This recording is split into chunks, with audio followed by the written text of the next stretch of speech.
Достар, баршаңызға сәлем. Біз сіздермен бүгін осындай оңай жолмен тігілетін маска тігіп үйренеміз. Ең бірінші бізге тарелка қажет. Осындай тарелканы айландырып сызып алып, кесу қажет.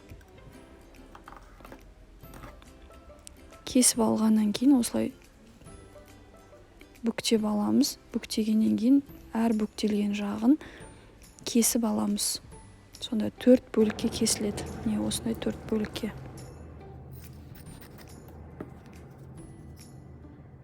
Достар, маған подписка жасап, лайк қоюды ұмытпаңыздар. Болашақта лайфхактармен, рецепттермен бөлісетін боламыз сіздермен.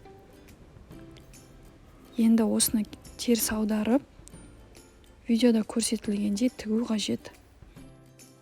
Мен масканың бір жағын күлгін түспен тігіп, бір жағын ақ түспен тіктім, сіздерге көрінсін деп.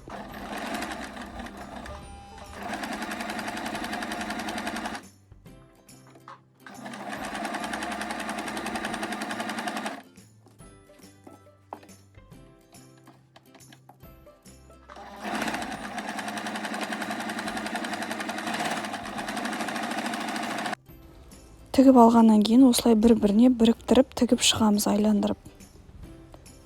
Екі жағынан тесік қалдыруды ұмытпаймыз.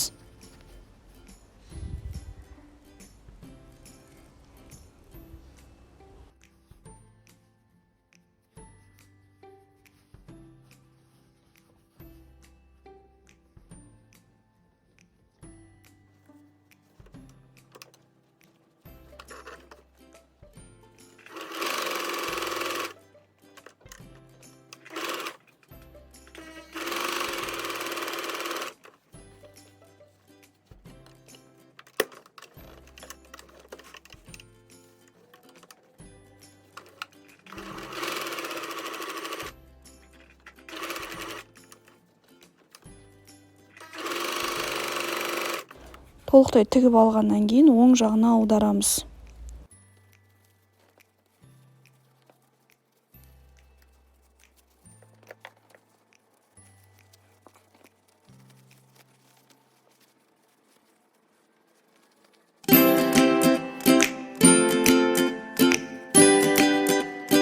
Одан кейін осылай екі жағын қайырып тігеміз.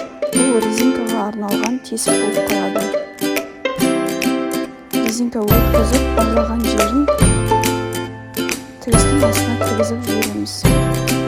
Резинка құлағыңызға жақсы болып тұру үшін мен 28 см алдым. Достар, менімен бірге болғандарыңызға үлкен рахмет.